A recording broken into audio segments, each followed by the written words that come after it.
Hi, this is Sarit Switzer, and welcome to the It Is Taught podcast, a podcast devoted to the teachings of Rabbi Shneur Zalman of Liadi as recorded in his most famous work, the Tanya. My hope for this show is to make these teachings accessible and relatable to the average person, regardless of prior Jewish education or affiliation. The episodes follow the prescribed daily study portions and are meant to serve as practical lessons in how to live your life as your true self and develop an authentic and powerful relationship with your Creator. I have personally experienced the effects the study of this work has had on me, and I'm excited to share what I can of this knowledge with you. So please join me on this journey of learning, self-growth, and connection with your source.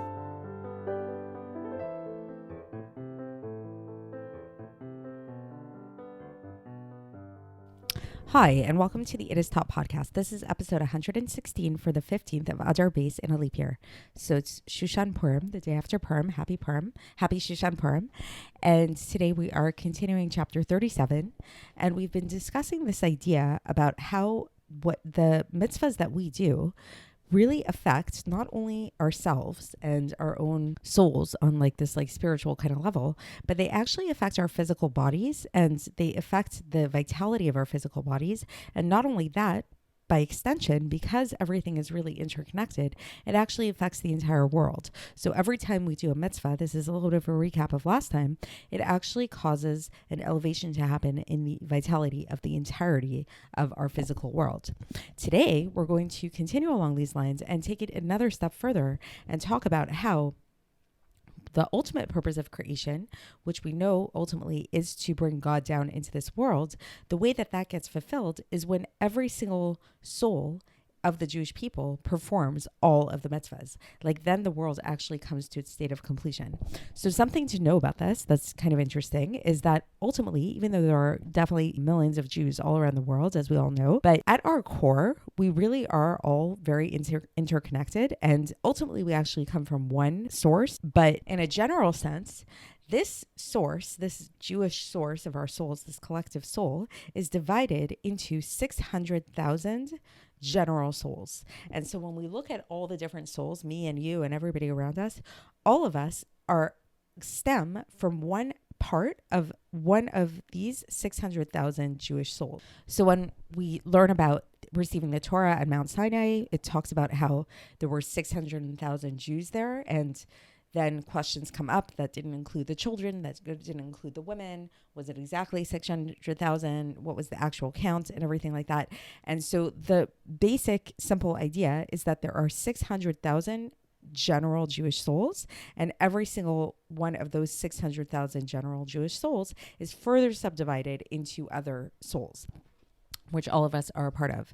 And so when every single one of these souls perform its ultimate mission, which is the entirety of the 613 commandments, that's when God's purpose really will come about in this world. So let's get into the text and see how the Alter Rebbe explains it. So the Alter Rebbe right here says that when every soul and every godly soul that is in all of Israel.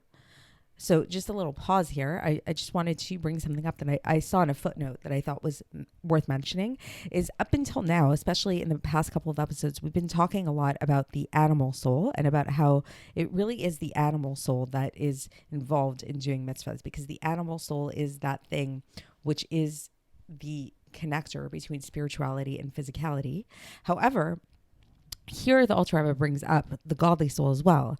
And the way that the Rebbe understood this, and again, I read this in a footnote, is that there are some mitzvahs that are more godly soul centric, so to speak, or kind of do come from the godly soul. And those are the mitzvahs that involve thought.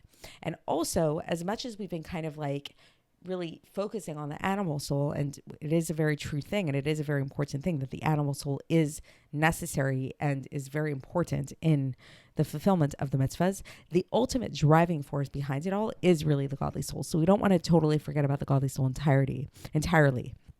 So going back to the text, so the Alter Rebbe says that when every soul and every godly soul that is in all of Israel, that is divided up into 600,000 various parts. So when each one of these particular souls will keep all of the 613 mitzvahs of the Torah.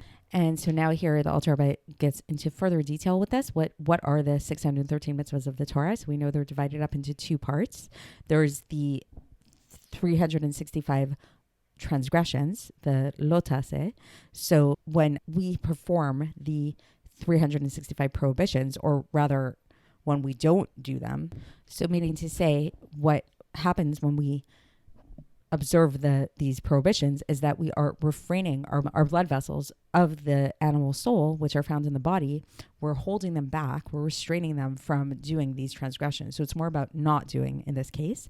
And when we hold them back, when we hold our blood vessels back from doing these prohibitions, this causes so that they will not receive their suckling and receive their vitality through these transgressions from one of the three impure klipos, which we talked about, which is where they come from. So these prohibitions, we talked about this previously, of the prohibitions that come from the Torah as well as their offshoots, which are the rabbinical prohibition, they all stem from the three impure klipos that cannot be elevated at all. So when we refrain from doing these prohibitions, we basically cut off that life force that our blood vessels could have otherwise been suckling from to receive vitality from these three impure klipos. And so to understand what this means is that basically the animal soul would not be able to be elevated to God if it would become impurified from these three impure klipos, because they cannot ever be elevated, like we talked about it. Like, it's not like the klipos noga, which can be elevated and can be transformed. The three impure klipos cannot be transformed, cannot be elevated. And the only way that they can be, how do we elevate these three klipos, is through total nullification and total destruction of them. So they really need to be destroyed, these klipos. And then the Alter Rebbe cites a verse here that alludes to this complete destruction of the klipos that will ultimately happen. This is from Zechariah chapter 13, verse 2, which says, "Ve'tuach hatuma avir min haaretz," which literally means, "and I shall banish the unclean spirit from the earth." So this is what's going to happen eventually in the end of days, is that this spirit of impurity, these three impure klipos, will ultimately be banished, will be gone. And then the Alter Rebbe now focuses on the 248 positive commandments, and he says that when we perform these 248 positive commandments, this draws down the light, the infinite light down here, to be able to ascend to him and to be able to bind and unify within him all of the entirety of the animal soul, which is found in the 248 limbs of the body, with total unity, so that they will become completely unified, which is exactly what arose in his will, that he wanted to have this dwelling place in the lower realms, and that our limbs would serve as a chariot for him, just like was the case with our forefathers, as we talked about in previous episodes, this idea of how our forefathers were really considered to be chariots for God.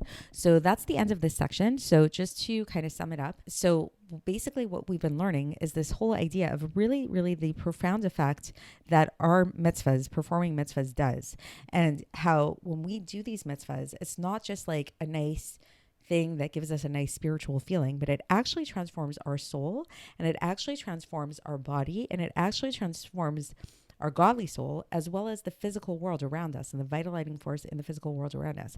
And what we've really focused on today is how we have this collective responsibility, because the true and ultimate purpose of God is not going to be able to be fulfilled until every single one of us, every single Jewish soul, performs all of the mitzvahs. So that might sound like a lot, and it is a lot. It is very intense, but it's also very powerful too, to really understand the role that we play in this grand scheme of creation. And so that is it for today, and we're going to continue along these lines tomorrow, and I'll speak to you then. Thanks for listening to the It Is Taught podcast, hosted by Sarit Switzer. This podcast is dedicated in loving memory of my maternal grandfather, Avraham Yitzchak ben Binyamin HaKohen of blessed memory. Music by Shoshana. If you enjoyed this episode and would like to support the show, please share it with others and subscribe on YouTube, Apple iTunes, Spotify, or wherever you listen to podcasts. And make sure to leave us a 5-star review. To find out more about the It Is Taught project, including more information on my soon-to-be published book, please visit our website, itistaught.com. To catch the latest from me, follow me on Facebook, Instagram, and Twitter. Looking forward to speaking with you tomorrow, and until then, have a great day.